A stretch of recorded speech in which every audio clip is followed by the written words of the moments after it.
நடித்தால் போதும். மாற்று மாற்று மாற்று என்று சொல்லி ஏமாற்றுகிறார்கள். இவரு எடப்பாடியே சொல்றாரு, பிரிச்சு கொடுக்கிறாராம். பிரிச்சு எதுல போட? காத்துல போட? கரண்ட் யார் ஏற்றுறது? ஏற்கனவே கொடுக்குற 1000 கொடுக்குற 2000 கொடுக்குற கரண்ட் பில் ஏத்திட்ட, வீட்டு வரி ஏத்திட்ட, எல்லாத்தையும் ஏத்திட்ட. ஒரு பாக்கெட்ல இங்கிட்டு கொடுக்குற, இன்னொரு பாக்கெட்ல எடுத்துக்கிற. இதான் வளர்ச்சியா?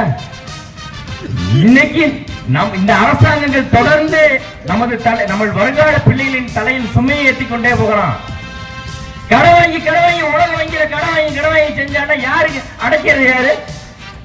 ஒண்ணு இல்ல, வீட்டுல தாய்மார்கள் இருக்கீங்கல்ல, நீங்க வீட்டுல உங்க கணவர் வந்து கடன் வாங்கி செலவு பண்ணிக்கிட்டே இருந்தா திட்டுவீங்க மாட்டீங்களா? இப்ப நாட்டுக்கே நம்ம சட்டப்பையில இருந்து 10 ரூபா கொடுத்தாதான் காசுன்னு இல்ல.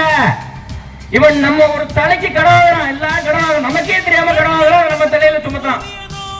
இது தெரியாம பணத்துக்காக பின்னாடியே போனோம்னா எலிப்பூரியில மாட்டின கதை தான். எலிப்பூரி தேங்காய் சில்ல கடிக்க வரும்ல, எலி மாட்டிக்கும்ல, அதேதான். இந்த நிலை தொடர்ந்துருச்சுன்னா நம்ம இங்க சாவதை தவிர வேற எதுவும் இல்லை.